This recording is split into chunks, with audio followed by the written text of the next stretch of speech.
Gujarati film મિસ્ત્રીના પ્રમોશનમાં સ્ટારકાસ્ટે રસ્તા પર જોખમી સ્ટન્ટ કરીને કાયદાનું ઉલ્લંઘન કર્યું. જ્યારે સુરતમાં યુવકોએ લક્ઝરી કારોમાં રેસિંગ અને આતશબાજી કરીને જાહેર સુરક્ષાને જોખમમાં મૂક્યું. બંને વિડીયો સોશિયલ મીડિયામાં વાયરલ થતા પોલીસે તાત્કાલિક કાર્યવાહી શરૂ કરી છે.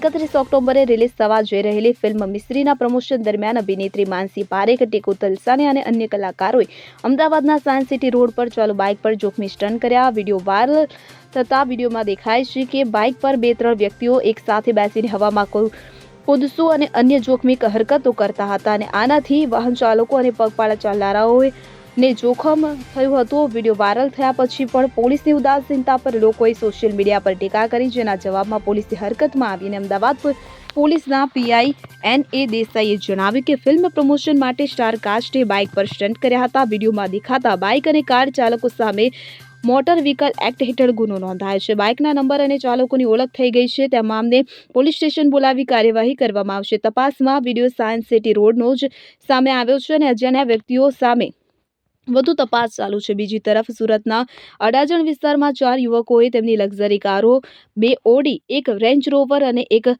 સ્કોડા લઈને રસ્તા પર રેસ લગાવી. તેમાંથી એકે સનરૂફ ખોલીને ચાલુ કારમાંથી ફટાકડા ફોડીને આતશબાજી કરી કે જેનાથી વાહનો અને લોકોને જોખમ થયું. વિડીયો પોલીસને મળતા તાત્કાલિક ધરપકડ કરી છે અને 4 મોંઘી કારો જપ્ત કરી લેવામાં આવી છે. આ નબીરાઓના આતંક તરીકે ઓળખાય છે, જે શહેરમાં વધતા જોખમી વલણને દર્શાવે છે. બંને ઘટનાઓથી વાહન ચાલકોમાં જાગૃતિની જરૂર છે. પોલીસે ચેતવણી આપી છે કે જોખમી હરકતો પર કડક કાર્યવાહી થશે અને ફિલ્મ પ્રમોશનમાં પણ કાયદાનું પાલન કરવું જરૂરી છે.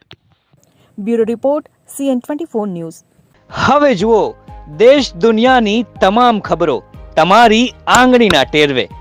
ઉઠાવો મોબાઈલ અને Google Play Store પરથી ડાઉનલોડ કરો અમારી CN24 ન્યૂઝ મોબાઈલ એપ.